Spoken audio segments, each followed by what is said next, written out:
Hello, my friends. It's good to see you all again. Welcome back to the tasting room. I know I've been away for a long time on a sabbatical here, and I apologize for that. But one of my goals for 2024 is to revive the channel, and well, we can't do that without making a few videos. So let's jump right back into it. Today's selection, we will be sampling one I'm sure you're all familiar with. This is Blanton's, made by Buffalo Trace.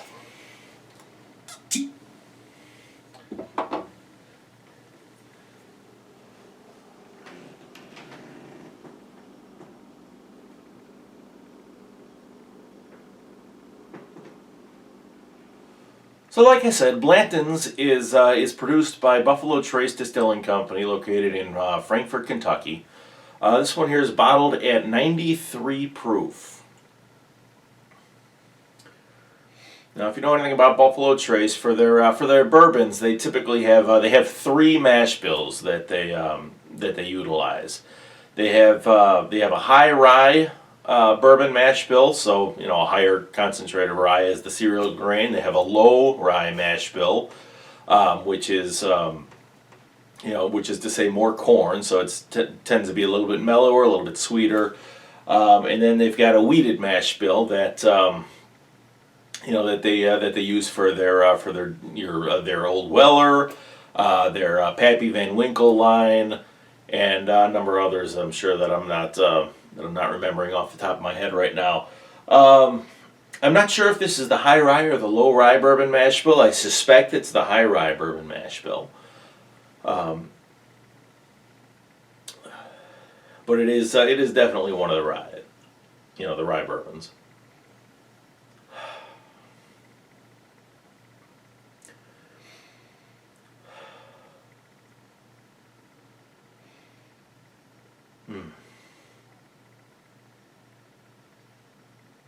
So the nose here right away is very rich. It's very nutty.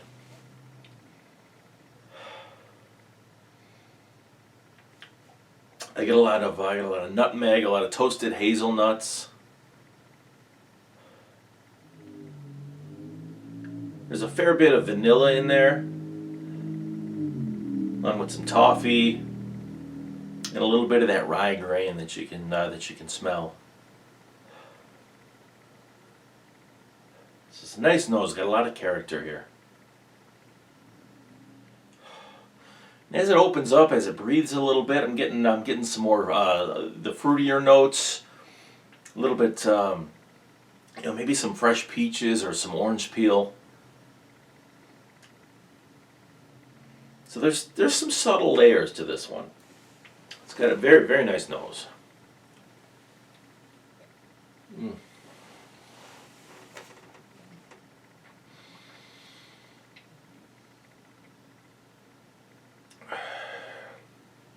Okay, on the palate here, it's very spice forward. A lot of clove, a lot of peppercorn.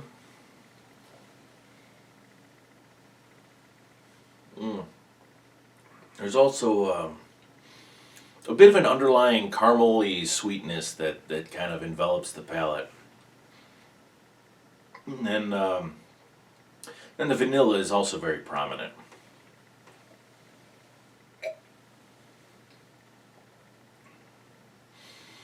I mean, it's bold in that it's spicy, but it's,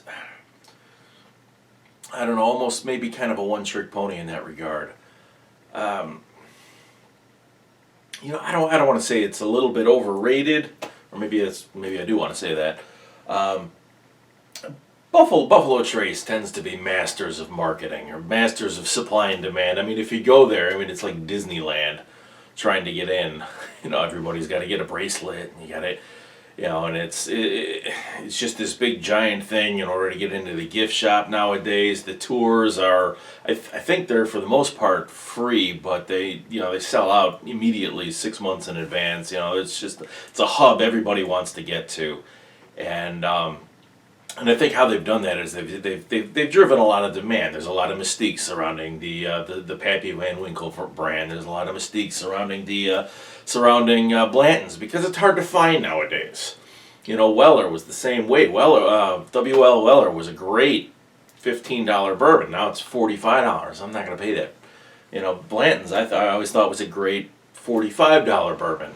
Now it's hard to find it under 80, and I don't consider it an $80 bourbon. That's just me. Now as far as rating this, we're rating it sheerly on merit. We're not rating it on value for the price, but I digress. But yeah, I mean, this one you see a lot in TV shows, you see a lot in the movies. They've done a great job marketing. Like I said, they're great at marketing.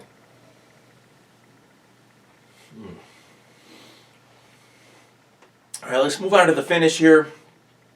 The finish is long and spicy.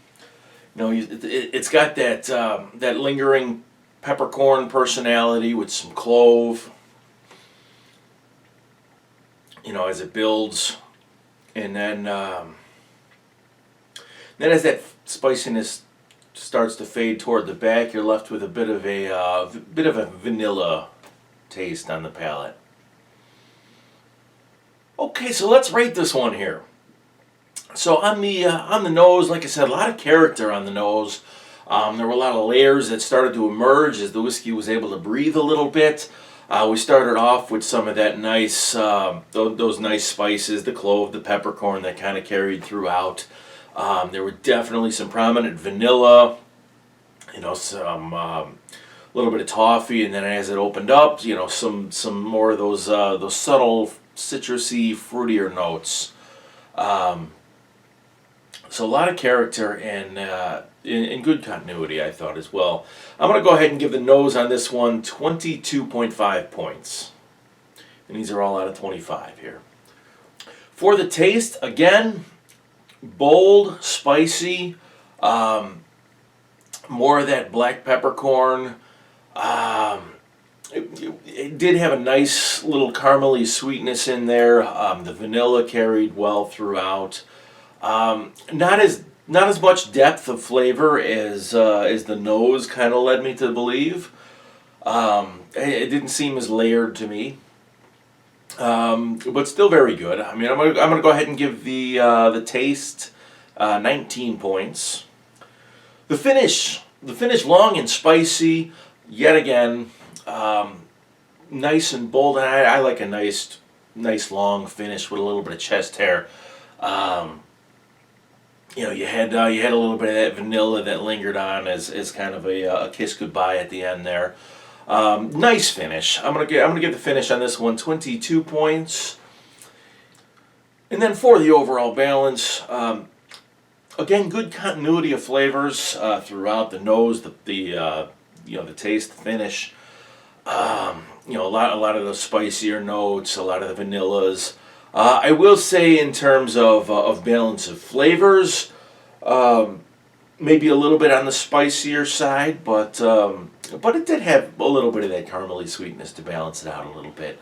So all in all, very nice. I'm going to go ahead and give the finish on this one 21.5 points. And that is going to leave us with an overall score of 85 points for this Blanton's Single Barrel Whiskey. Well, thank you everybody for joining me here today. I hope you all enjoyed the video. Thank you so much to those of you who stuck by me throughout that 2-year or year, whatever it was, sabbatical here, and will be joining me on a weekly basis in the future. So I just want to express my appreciation. Anyhow, that's all I had for you today. So thanks again, and we'll see you again next week right here on The Tasting Room.